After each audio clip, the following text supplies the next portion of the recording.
ವಿವಿಧ ಬೇಡಿಕೆಗಳ ಈಡೇರಿಕೆಗೆ ಆಗ್ರಹಿಸಿ ಕರ್ನಾಟಕ ರಾಜ್ಯ ಪೌರ ನೌಕರರ ಸಂಘದ ವತಿಯಿಂದ ಇಂದು ಬೀದರ್ ನಗರ ಸಭೆ ಕಚೇರಿ ಎದುರು ಹಮ್ಮಿಕೊಳ್ಳಲಾಗಿದ್ದ ಅನಿರ್ದಿಷ್ಟಾವಧಿ ಮುಷ್ಕರ ಸ್ಥಳಕ್ಕೆ ಪೌರಾಡಳಿತ ಸಚಿವ ರಹೀಂ ಖಾನ್ ಅವರು ಭೇಟಿ ನೀಡಿ ಪೌರ ಕಾರ್ಮಿಕರ ಅಹವಾಲು ಸ್ವೀಕರಿಸಿ ಸ್ಥಳದಲ್ಲಿಯೇ ಮುಖ್ಯಮಂತ್ರಿಗಳಿಗೆ ಕರೆ ಮಾಡಿ ಆದಷ್ಟು ಶೀಘ್ರದಲ್ಲಿ ಪೌರ ಕಾರ್ಮಿಕರ ಬೇಡಿಕೆಗಳನ್ನು ಈಡೇರಿಸಲಾಗುವುದೆಂದು ತಿಳಿಸಿದರು.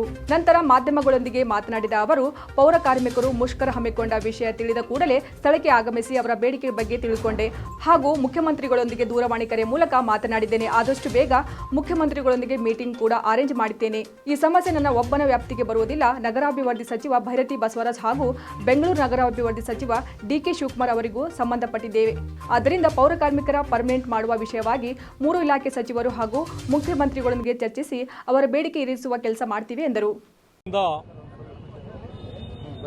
ನಮ್ಮ ವಾಟರ್ಮ್ಯಾನ್ ಮತ್ತೆ ಲೋಡರ್ ಡ್ರೈವರ್ ಪೌರ ಕಾರ್ಮಿಕರು ಎಲ್ಲರೂ ಸ್ಟ್ರೈಕ್ ಮಾಡ್ತಾನಂತ ಇಲ್ಲಿ ಬಂದಿದ್ದರು ನನ್ನ ಹತ್ರ.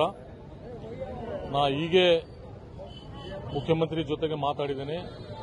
ಅವರಿಗೆ ಒಂದು ಮೀಟಿಂಗ್ ಫಿಕ್ಸ್ ಮಾಡಿ, ಯಾಕಂದರೆ ನಮಗೆ 3 ಡಿಪಾರ್ಟ್ಮೆಂಟ್ ಬರ್ತದೆ. ಒಂದು ಕಾರ್ಪೊರೇಷನ್ ಮಿನಿಸ್ಟರ್ ಬೈತಿ ಸುರೇಶ್ ಅವರು ಇದ್ದಾರೆ, ಮತ್ತು ಬೆಂಗಳೂರಿಗೆ ಡಿಕೆ ಶಿವಕುಮಾರ್ ಅವರು ಬರ್ತಾರೆ. ಅದರ ಸಲುವಾಗಿ 3 ಮಿನಿಸ್ಟರ್ ಮೀಟಿಂಗ್ ಮಾಡಿ ಮತ್ತು ಮುಖ್ಯಮಂತ್ರಿ ಜೊತೆಗೆ ಮೀಟಿಂಗ್ ಮಾಡಿ ಇವರು ಪರ್ಮಿಟ್ ಮಾಡಿ ಅಂತ ಹೇಳತ್ತಾರೆ. ಸುಮಾರು ದಿವಸದಿಂದ ಸಮಸ್ಯೆ ಇದೆ. 20-30 ವರ್ಷದಿಂದ ಸುಮಾರು ಜನ ರಿಟೈರ್ಮೆಂಟ್ ಆಗ್ಲತ್ತಾರೆ. ಮತ್ತು ರಾಜ್ಯ ಅಧ್ಯಕ್ಷರು ಪ್ರಭಾಕರ್ ಅವರು ಮತ್ತು ಅವ್ರ ಜೊತೆಗೆ ಟೀಮ್ ನನ್ನ ಹತ್ರ ಬಂದಿದ್ದು 2-3 ಸಲ. ನಾನು 2-3 ಸಲ ಮೀಟಿಂಗ್ ಮಾಡಿ ಸೆಕ್ರೆಟರಿ ಡೈರೆಕ್ಟರ್ ಜೊತೆಗೆ ಫೈಲ್ ರಿಕಮೆಂಡ್ ಮಾಡಿ ಫೈನಾನ್ಸ್ಗೆ ಕಳಿಸಿದ್ದೀನಿ. ಇನ್ನು ಅಲ್ಲಿಂದು ಕ್ಲಿಯರೆನ್ಸ್ ಆಗಿಲ್ಲ. ಸಿಎಂ ಜೊತೆಗೆ ಒಂದು ಮಾತಾಡಿ ಅವ್ರ ಜೊತೆಗೆ ಒಂದು ಮೀಟಿಂಗ್ ಆದರೂ ಇದು ಪ್ರಾಬ್ಲಮ್ ಸಾಲ್ವ್ ಆಗ್ತದೆ.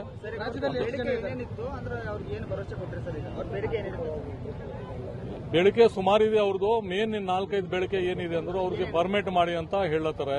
ವಾಟರ್ಮ್ಯಾನ್ಗೆ, ಲೋಡರ್ಸ್ಗೆ, ಮತ್ತೆ ಡೈರೆಕ್ಟ್ ಪೇಮೆಂಟ್ ಥ್ರೂ ಏಜೆನ್ಸಿ ಬೇಡ, ಅವರಿಗೆ ಡೈರೆಕ್ಟ್ ಪೇಮೆಂಟ್ ಅಂತ.